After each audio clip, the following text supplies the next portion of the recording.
L'ambiance qu'on lit ça jusqu'au verset 9. Amen. Donc je vais rapidement continuer là où elle essaie d'arrêter. Donc je lis le verset 4 qui dit: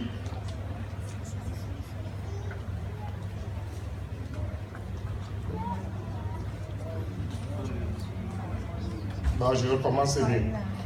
Il dit: pour moi, frère, ce n'est pas comme à des hommes spirituels que j'ai pu vous parler, mais comme à des hommes charnels, comme à des enfants en Christ. Je vous ai donné du lait, non pas de la nourriture solide. Dis à ton prochain qu'il y a aussi du lait dans la maison de Dieu. Amen. Et dis-lui maintenant qu'il y a aussi une nourriture solide. Dis-lui que ce soir je recevrai la nourriture solide.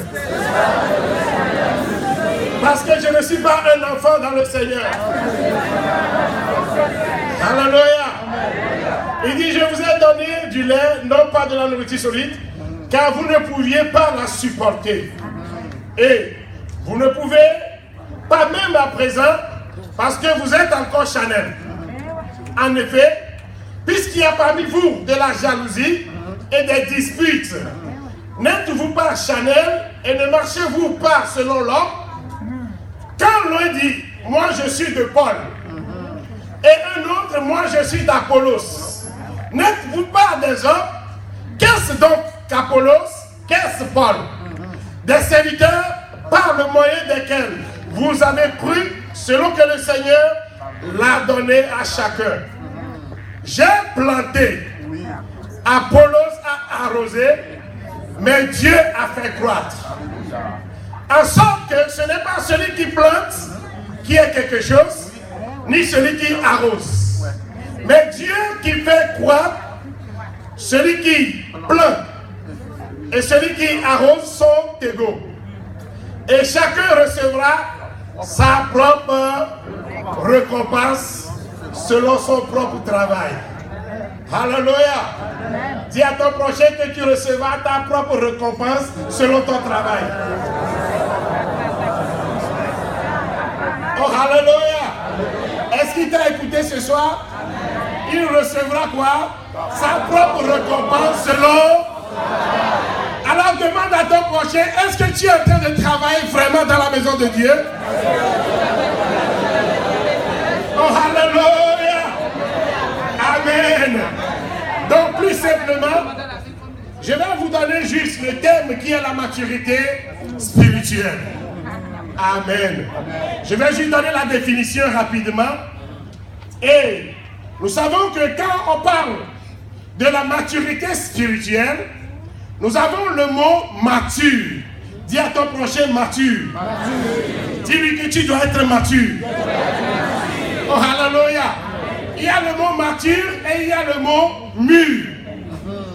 C'est une étape de ce qui est mûr. C'est l'étape de développement complet des éléments spirituels et intellectuels qui constituent son homme intérieur, c'est-à-dire l'être spirituel que nous devons être. Amen. Amen. Donc la Bible est en train de nous expliquer clairement que nous sommes un esprit et nous vivons dans un corps. Amen. Amen. Dis: je suis esprit. Je suis esprit. Et je vis dans un corps. Répète encore: je suis esprit. Et je vis dans un corps. Et la définition continue et dit: tu dois parvenir à la maturité spirituelle. Ça consiste à devenir un homme spirituel accompli, selon la nature parfaite du Christ, à la ressemblance de Dieu, le Père Céleste. Amen. Oh, alléluia. Je lisais la Bible et j'ai vu dans le livre de Jean chapitre 16, le verset 12, Jésus qui parla à ses disciples et il leur dit que j'ai encore beaucoup de choses à vous dire, mais vous ne pouvez pas les supporter maintenant. Il faut d'abord que je parte et que j'envoie le consolateur, le Saint-Esprit qui viendra. Quand l'Esprit de Dieu viendra sur vous, il vous expliquera beaucoup de choses que je vais vous dire maintenant que vous ne comprendrez pas à cause de votre nature charnelle. Parce que vous êtes toujours bébé, vous n'avez pas encore atteint la maturité. Il y a certaines choses que je ne peux pas vous dire. Je ne peux vous donner du lait parce que la nourriture solide, vous ne pouvez pas la supporter. Oh, hallelujah. Oh, amen. Et Jean 6 me répète encore que Jésus l'a dit qu'en vérité, que celui qui mangera mon corps, ma chair, et celui qui boira mon sang aura la vie en lui. Alors quand Jésus a parlé ainsi, beaucoup de personnes qui ne sont pas mûres. Alléluia. Amen. Parce qu'ils ne sont pas mûrs. Parce que c'est une nourriture solide que Jésus a commencé par donner. Parce qu'ils ne sont pas mûrs, ils ont commencé par se disperser. Alléluia. Et Jésus regarda ses disciples qui étaient mûrs, leur posant la question, elle leur disait, et vous ne partez pas? Et ils ont répondu, Seigneur, à qui irions-nous? Alléluia. Puisque c'est toi qui as la parole de la vérité, de la vie. Alléluia.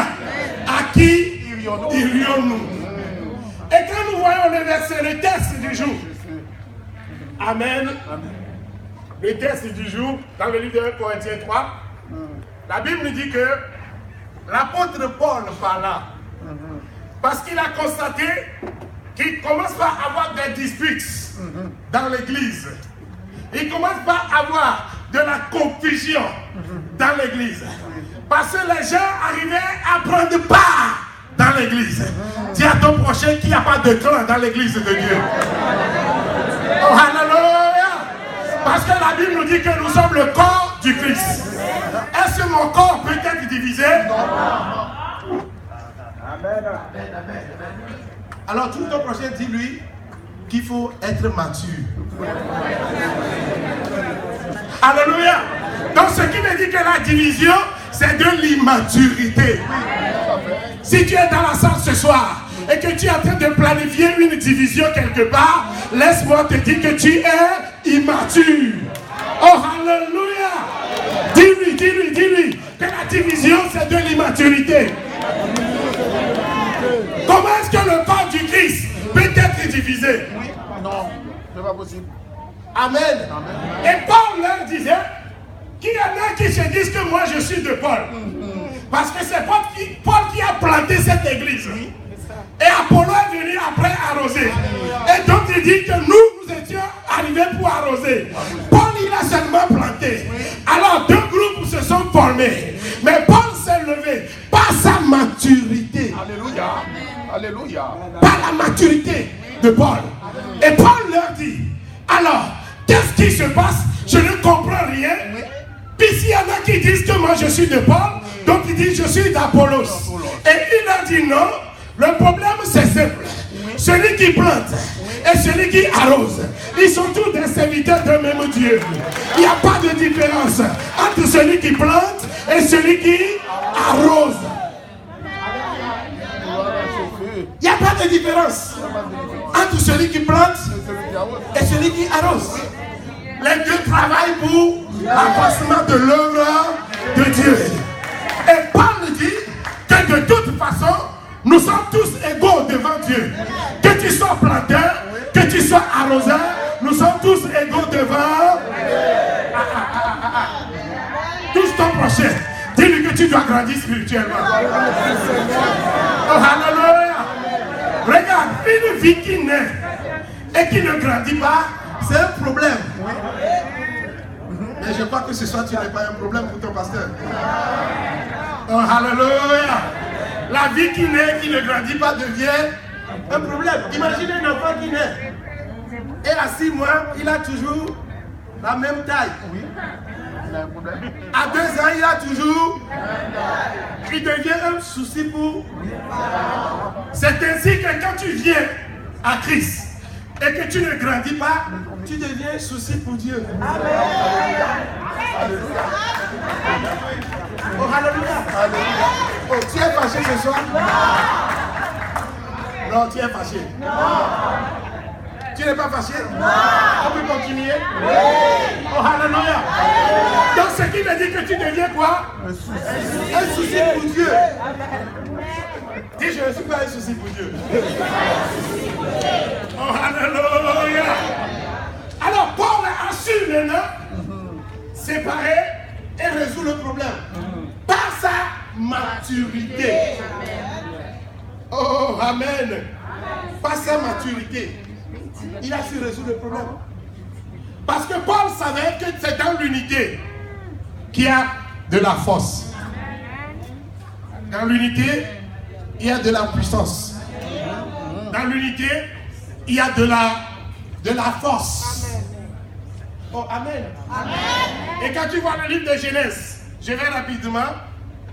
Et Genèse 11 nous dit qu'il est arrivé un moment où les habitants de la terre ont décidé de créer une ville et de bâtir une tour. N'est-ce pas?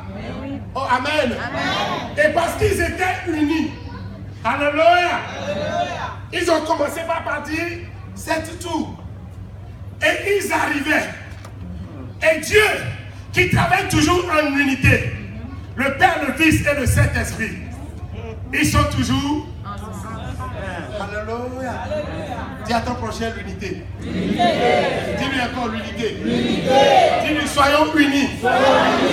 Dis encore soyons unis. Oh, alléluia. Alors, ils ont su continuer à faire leur travail, la vision qu'ils ont eue parce qu'ils étaient unis. Et Dieu a vu que si nous les laissons dans leur union, ils vont construire cette tour. Alors Dieu, dans son unité avec le Fils et le Saint-Esprit, il a dit descendons. Dis à ton prochain travaillons. Parce que notre Dieu n'utilise pas le singulier. Il dit comment? Descends. Alléluia. Et les trois étaient descendus et ils ont confus. Alléluia. Et quand Dieu a changé leur langue maintenant, ils étaient obligés de s'arrêter, ils ne peuvent plus continuer. Parce que quand on n'a pas la même langue, le même langage, on n'arrive jamais à aboutir la vision. Amen. Amen. Amen. Amen. Si tu es ce soir avec tes diacres et autres, regarde-les, dis-leur que nous sommes ensemble. Nous sommes ensemble. Oh, tu ne les as pas regardés. J'ai dit regarde tes diacres. Tu me regardes et tu dis nous sommes ensemble. Non, c'est pas moi. Je ne te dis pas de me regarder. Regarde les diacres de l'église. Regarde ton assistant. Et dis-lui nous sommes. On est ensemble. Oh, alléluia. Parce que sans l'union, nous ne pouvons pas avancer. C'est impossible. Et je vais terminer par là ce soir parce que j'ai que 10 minutes. Amen. Amen. Amen. Amen. Là où il y a l'unité, là où il y a la maturité, il y a toujours la réussite. Quand il n'y a pas la maturité, on n'a pas la réussite. Et c'est le problème que nous avons aujourd'hui dans le corps du Christ. Parce que le corps du Christ souffre de l'immaturité. Si nous pouvons tous grandir, je crois que la France est trop petite pour le Seigneur. Amen. Si nous pouvons nous tenir ensemble, élever nos voix vers l'Éternel et lui dire, Seigneur, descends dans ta puissance. Quand la Bible dit qu'une personne lit 1000 et deux lit combien? 10 000. Alléluia. Amen. Dis Seigneur, merci pour l'unité. Merci ce soir. Parce que j'ai reçu une réflexion qui a changé mes pensées. À partir d'aujourd'hui, nous allons travailler ensemble pour l'avancement du corps du Christ. Nous sommes un seul corps. Nous sommes un seul corps. Et nous allons travailler pour avancer. Et prendre la France pour le Seigneur. Au nom de Jésus. Que quelqu'un dise merci Jésus. Que quelqu'un dise merci Jésus. Et dis à ton prochain ce soir que je crois que tu as reçu quand même quelque chose. Que Dieu vous bénisse.